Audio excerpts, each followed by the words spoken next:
So with regards to the supplies that you're going to need for the procedure, we try to keep it very simple. And this is all listed out on a handout for you. We use this pink foam, which is called polymem, that will be used at the site of the tracheostomy, placed underneath the chin so as to serve as more of a protection.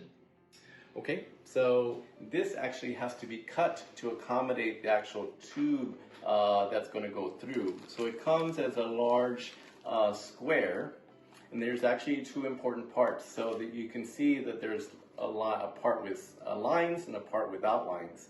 So without line actually goes towards skin. The part with line, you actually have to see it. That's the part you want to visualize. And this company actually puts this side out. So you want to be able to visualize this. So what I typically do, you get one piece and I just cut it right down the middle. And one piece will be done per day. So we'll have an extra piece for you tomorrow. And what I do is with clean scissors, you don't have to actually have sterile scissors. You can use just clean scissors. We don't want any, when you're at home, you want anything from the junk drawer in the kitchen. You basically want to have scissors that are clean, and you can basically clean these off and you wipe them off with a little alcohol swab, cotton soaked alcohol swab, but basically you want to make sure they're clean. So what I typically do, we're going to cut it right down the middle, almost about halfway, just a single little line, and then you're going to cut a small little circle around. You don't want to make it too big, because as we'll point out soon, too big will not help absorb any drainage. So basically a small little circle like that, and that's where the actual tracheostomy tube is going to fit around it. Okay, so that's one important piece of supplies that you'll need to have ready. Have some gauze ready close by, because we need to dry the skin after we moisten it. In the hospital, we use saline wipes. At home, you'll just use a nice washcloth with soap and water, any type of soap. Well, baby soap is fine. Here in the hospital, I get everything ready. I open up one side, I open up the other side, because I'll use one side for each side of the neck. So one swab for each side of the neck. I have that nice and ready handy. I use Cavalon. Cavalon is a barrier, so as to protect the skin as well from any type of irritation or skin breakdown. I open this up and I have that ready at the bedside. The last part we'll need is another saline wipe, and I actually use Q-tips within that's put in there just to moisten the Q-tips. So I just slide those right in right there. The other more important piece of equipment you may need, some people have nice thin fingers, agile fingers, but we use a hemostat clamp to help you slide in the Velcro strap to get that through the eyelet of the flange. So this is what you should have at home, and this is what you'll see in the hospital when we're taking care of it. Your foam, your gauze to dry, your two saline wipes, the Q-tip swabs with the saline, your Cavalon skin protectant, and if you need it, the hemostat clamp. And those are your supplies you need. One other thing you're going to need, we're going to show you, is we're going to need a rolled up towel. When your baby is lying in bed, the neck is kind of pushed down like you see here. What we really want to do in order to ensure that we have full access to the neck is that we want to place a bedroll underneath his neck to kind of expand it out. And that way we have a better access to changing that dressing. Okay, so now we're going to actually proceed with the actual procedure itself. This definitely is a two-person procedure. You need some assistance to ensure that pressure is held down on the tracheostomy tube so avoid it decannulating or coming out. Now, if you're super experienced and can handle this on your own, great. However, in case of emergency, you're going to be all by yourself. So we always encourage you to have someone there by your side. If at home, I strongly encourage you as well, have your cell phone handy, because you never know when emergencies are going to be needed, and it's best to have all that equipment by your side in case emergencies arise. So the role of the assistant is, while one side of the tracheostomy dressing is removed, the assistant is actually holding the other side. So what we'll have here is your assistant will actually put some pressure right on the opposite flange. That's what the little side piece of the tracheostomy tube is, and with the other hand, just doing a little bit of gentle pressure down on the tube itself. That way, when this side is completely loosened, you know you're fairly secure and safe with how this is being addressed and taken care of. So first part, therefore, is removing the tracheostomy Velcro tie on this side. So sometimes some people are really good with their hands. Other times, this is where the hemostat clamps come in place. And the role for this is basically just to loosen up the Velcro. Can obviously, as you can see, be attached really hard. So we'll just put those down. We'll loosen this up, and we're going to slide this Velcro tie out. Now the assistant is obviously holding down the other side because this is completely loose. So we're going to remove this side of the foam, kind of just squish this over to the side a little bit.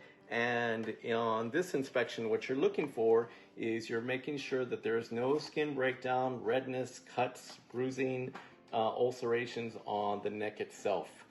This is a time when you're going to be cleaning your baby because this may have been in place, or any type of normal moisture or perspiration or drainage from the mouth may have gotten around the neck side. So this is the purpose for cleaning it.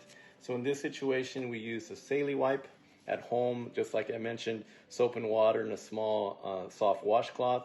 You'll use the saline wipe to gently wipe all the way down on the side. You can lift up this flange a little bit and get underneath there, and you're basically wiping that down. Gentle, quite simple. You don't have to be very aggressive. You're just basically cleaning the site. The purpose for the gauze now is we want to dry this and just gently dry the skin of any excess moisture. Lift up the flange just a little bit just to get on there, and you're done with the cleaning. Now we get our Cavalon, that's the skin protectant barrier, and you'll basically just wipe this gently underneath the skin around the neck just to ensure that that is protected. This would not go actually into the surgical site, that would sting. We basically just want to try to get all the way around the area where it's affected. You save this for your opposite side, and now we're going to get our new foam that we cut. As I remember, you want to be able to say this side out. If you put it on this way, it's backwards. This is the correct way. So you're going to slide this, lift up your flange, slide this underneath, and get that kind of flat, just like that. You want to make sure that basically you're protecting both sides of the neck. So we have our flange down. We want to make sure that this is sitting well right underneath it. We're going to tuck this side over here, just like that. And we get our hemostats. The easiest way to do this actually is to follow parallel with it and right toward the tip. If you do it this way or you do it this way, it won't work. So the easiest way is just to get it right at the tip, kind of parallel, and you push it through the hole, and it just makes it so much easy to grab it. You pull this all the way till you can't go anymore, and you secure it down right here. And that's that side of the treatment. We'll go to the opposite side next. So now starting on the opposite side, both sides of the tracheostomy tube are secure, but once again, your assistant will hold the tubing with one hand while she's putting pressure down on the flange on this side. And I think for the video, why don't you just try to hold it from this side above. I'm sorry, yeah, that's perfect. That way we have a good view of this, removing this. So just like I did on the opposite side, I'm going to take this Velcro tab off, making sure the opposite side is secured. And this is the one that we just took off, and now this is the dirty one. Typically, do not be surprised, you'll see a little bit of yellow drainage around here. Completely normal. That's the purpose for this foam, to absorb that drainage out of the tracheostomy site and not be on the skin and cause excess maceration or moisture on the skin. So now, obviously, if there's really excessive fluid on there, you want to call your doctor and let them know about the problem. So this is just put to the trash. So now, once again, similarly, we're going to get our saline wipe. We're going to visualize the site along the skin, making sure there's no skin breakdown, redness, ulcerations, anything that looks bad. We're looking just for normal, healthy skin. That's what it should look like. So you get your swab, wipe down the skin, clean up the area. I'm going to get my new dry gauze and dry off the area. Like, very gentle. Now we're going to get the Cavalon once again, and we're just going to paint that skin around the area itself, not actually in the tracheostomy surgical site itself, but basically around the skin itself. And you're done with this one. And you let that air dry for a little bit. It takes about 2-3 seconds. Then you're going to get your the polymem foam. You're going to flip it under. You're going to grab this and basically just, you can see how important it is to have your assistant holding down that opposite side, because you're here manipulating this a little bit. But just like that, you can see how now that's sitting flat. You'll get your Velcro tie, right, remember, right at the edge, pass that through, grab it, pull it all the way to the end, and secure it down. Always making sure that your Velcro tie is going right down the middle of the foam here, because you don't want it. You wouldn't want it to go, for example, to the side, because this can scratch the skin. You want it right down the middle, and as I mentioned, all the way down. Now everything's tied down. Now you just kind of, let's make sure we're in good position, and we're just going to adjust this foam. You can see how there's a lot of foam on this side, not too much on this side. So we're just gonna pull this up a little bit, kind of even it out, make sure it's flat. Same thing, now we can look at this side.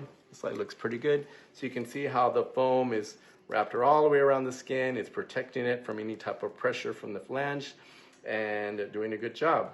Now, final part is cleaning the actual surgical site itself. Which obviously on the actual patient and your baby, you'd have the open surgical site here. I tend to do this at the very end because I know that my two flanges are securely tight. Some people may instruct you to do it while one side is open and clean it out. The advantage of this one is that you have access to both sides now and can easily visualize the tube entrance site while it's being secured and your assistant is still holding it at an angle.